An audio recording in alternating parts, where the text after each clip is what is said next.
श्री स्वामी समर्थ. सर्व ताईंना स्वामी महाराज तुमच्या सर्व चांगल्या इच्छा पूर्ण करो. तुम्हा सर्वांचं माझ्या चॅनलमध्ये खूप खूप स्वागत आहे. तर बघा, ज्यांच्या मनाला चिंता आहे, घोर आहे, टेन्शन आहे आणि जीवावर भरपूर सारं दडपण आहे, तुम्ही कुणाला सांगू शकत नाही, कुणाजवळ तुम्ही मन मोकळं करू शकत नाही आणि तुम्हाला खूप सारं टेन्शन आहे, भरपूर सारं असं अडचणी आहेत, तर तुम्ही सेवा काय करावी? तर सेवा खूप सोपी आणि साधी आहे. सेवा खूप जास्त वेळ लागणार नाही, कमी वेळाची आहे. तर आपल्याला काय करायचं आहे, स्वामी समर्थ महाराज म्हणजेच दत्त महाराज, दत्त महाराज म्हणजेच स्वामी समर्थ महाराज, तर दत्त महाराजांचं आपल्याला एक स्तोत्र पठण करायचं आहे. ते म्हणजे घोर कष्टोद्धारण स्तोत्र. त्या नावामध्येच अर्थ दडलेला आहे. बघा, नावच आहे घोर कष्टोद्धारण स्तोत्र.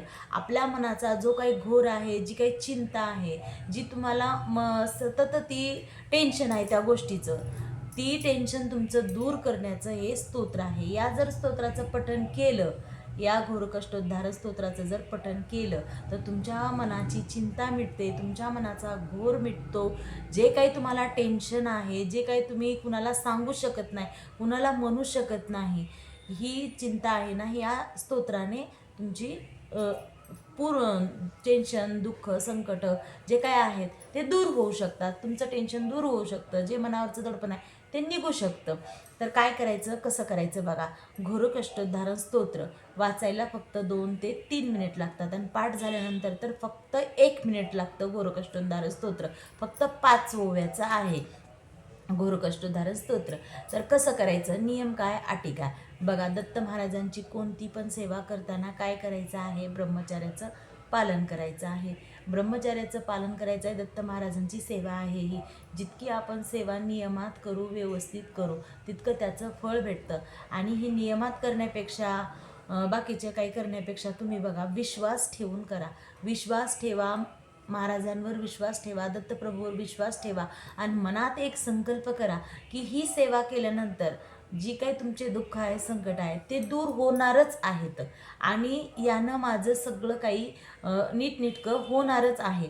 जे काही तुमचं टेन्शन आहे ते टेन्शन माझं जाणारच आहे, ते माझं टेन्शन मिटणारच आहे. माझ्या घरात माझा जो काही मनाचा घोर आहे, चिंता आहे, ती चिंता माझी मिटणारच आहे. असा मनात संकल्प करा आणि सेवा करा. दररोज एकदा म्हणायचं आहे की ही माझं टेन्शन मिटलं, आता हे माझे टेन्शन गेलं, हा माझा घोर संपला, असं म्हणायचं. जोपर्यंत आपण सकारात्मक ऊर्जा निर्माण करत नाही आणि आपण सकारात्मक बोलत नाही, तोपर्यंत होत नाही. त्यामुळं पॉझिटिव्ह बोलायचं, सकारात्मक बोलायचं, निगेटिव्ह बोलायचं नाही. तर बघा, चांगले मनात विचार ठेवायचे. असं म्हणायचं की झालं, आता माझं सगळं मागलचं झालं, आता सगळं माझं टेन्शन मिटलं, असं म्हणायचं आणि सेवा करायचं. तर सेवा कसं करायचं बघा. ब्रह्मचर्याचं पालन करायचं, कडकडीत ब्रह्मचर्याचं पालन करायचं. मांसाहार कडकडीत वर्ज करायचा. बाहेरचं परान्न कसलंच घ्यायचं नाही.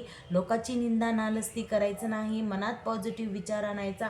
स्वामी महाराजांवर विश्वास ठेवायचा. दत्तप्रभूवर विश्वास ठेवून सेवा करा. सगळ्यात मेन विश्वास ठेवून सेवा करा.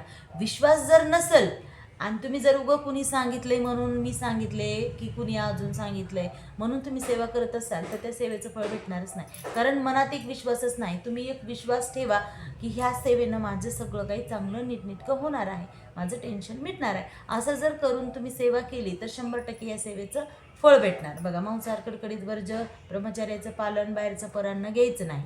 आणि आता हे स्तोत्र किती वेळेस म्हणायचं, तर बघा, 11 वेळेस, 51 वेळेस, 21, 11 वेळेस, 21 वेळेस, 51 वेळेस, 108 वेळेस, यापैकी तुम्हाला कितीही वेळेस तुम्ही म्हणू शकता.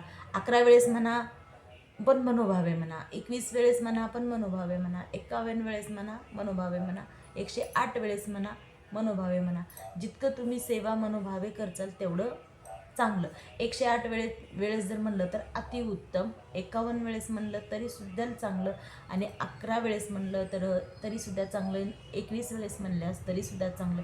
जितकी तुम्ही सेवा वाढवचाल तितक्या पटीनं तुमचं लवकर तुमचं जे काही टेन्शन आहे, दुःख आहे, जो काही मनाला घोर आहे, तो जाईल. तुम्ही जितकं श्रद्धेनं, भक्तीनं, विश्वासानं सेवा करचाल तेवढंच तुमचं हे दुःख संकट दूर होईल. आज बघा आता ह्या स्तोत्राला वाचायला किती 2 मिनिट 1च मिनिट लागतं खरं तर बघा पाठ झाल्यानंतर. पण जोपर्यंत तुम्हाला पाठ होत नाही तोपर्यंत हे स्तोत्र वाचायला 2-3 मिनिट लागतात. मग हे जर सगळं वाचलं तर 11 वेळेस वाचायला किती मिनिट लागणार आहे? 20 मिनिट लागतात. आणि 21 वेळेस वाचायला किती मिनिट लागतात? 40 मिनिट लागतात. आणि 108 वेळेस वाचायला वेळ पण तसाच लागतो, पण तेवढी प्रभावी सुद्धा सेवा होते, एकदम उच्च कोटीची सेवा होते. मग तुम्ही ठरवा तुम्हाला कसं सेवा करायची, कोणती सेवा करायची, किती वेळाची करायची. 108 वेळेस दररोज वाचायचं, 21 वेळेस वाचायचं का 51 वेळेस वाचायचं का 11 वेळेस वाचायचं. आणि सेवा किती दिवस करू शकतो? तर सेवा तुम्ही 11 दिवसाची करा, 7 दिवसाची करा, 5 दिवसाची करा, 1 दिवसाची सुद्धा करू शकता. आणि 21 दिवसाची करा, 51 दिवसाची करा, 40 दिवसाची करा, 108 दिवसाची करा. सेवा ही जितकी जास्त कराल तितका जास्त प्रभाव आहे. बघा ही सेवा केल्यानंतर आत्तापर्यंत ज्यांनी सेवा केली ना त्यांना सर्वांचा मनाची विंचा, सगळ्यांच्या मनाचा घोर संपलेला आहे, त्यांचे दुःख दूर झालेलं आहे. मी माझ्या स्व अनुभवावरून सांगते तुम्हाला, दुसऱ्याच्या सांगण्यावरून की दुसऱ्याच्या याच्यावरून सांगत नाही. जी मी सेवा केली तेच सेवा सांगते तुम्हाला, जी सेवा केलेली आहे तेच सांगते, जे केली नाही ती मी सांगत सुद्धा नाही.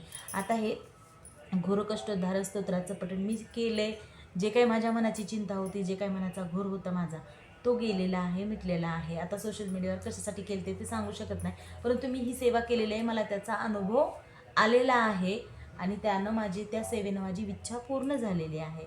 म्हणून तुम्हाला सांगते घोरकष्टोद्धार स्तोत्राचं पठण नक्की करा. ज्यांना चिंता आहे, ज्यांना घोर आहे, ज्या खूप टेन्शनमध्ये ताई आहेत, दादा आहेत, कुणीही असो, जे खूप टेन्शनमध्ये आहेत त्यांनी या स्तोत्राचं पठण नक्की करा.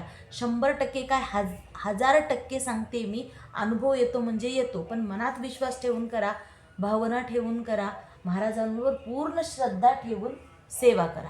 सेवा केल्यानंतर त्याचा मेवा हा मिळतच असतो. बघा नियम अटी सांगितल्यात, किती दिवसाची सेवा करायची सांगितली, 5 दिवसाची करा, 7 दिवसाची करा, 11 दिवसाची करा, 21 दिवसाची करा, 51 दिवसाची करा, 40 दिवसाची करा, 108 दिवसाची करा. तुम्हाला जेवढं होतं तेवढं करा, परंतु एवढी सेवा करताना ब्रह्मचार्याचं पालन कडकडीत करा, मांसाहार वर्ज्य करा आणि बाहेरचं परान्न करायचं. मग किती दिवस करायचं तुम्ही ठरवा आणि सेवा नक्की आवर्जून करा. सेवा खूप छान आहे, खूप प्रभावी आहे आणि सेवा करून बघा. स्वामी महाराजांची पुण्यतिथी येत आहे 15 एप्रिलला स्वामी महाराजांची पुण्यतिथी आहे. 15 एप्रिलपर्यंत 11 दिवसाचे 21 दिवसाचं अनुष्ठान करा हे घोरकष्टोद्धार स्तोत्राचं. तर सर्व ताईंना श्री स्वामी समर्थ. सेवा नक्की करा. सर्वांना श्री स्वामी समर्थ. व्हिडिओ आवडल्यावर लाईक जरूर करा. सर्वांना श्री स्वामी समर्थ.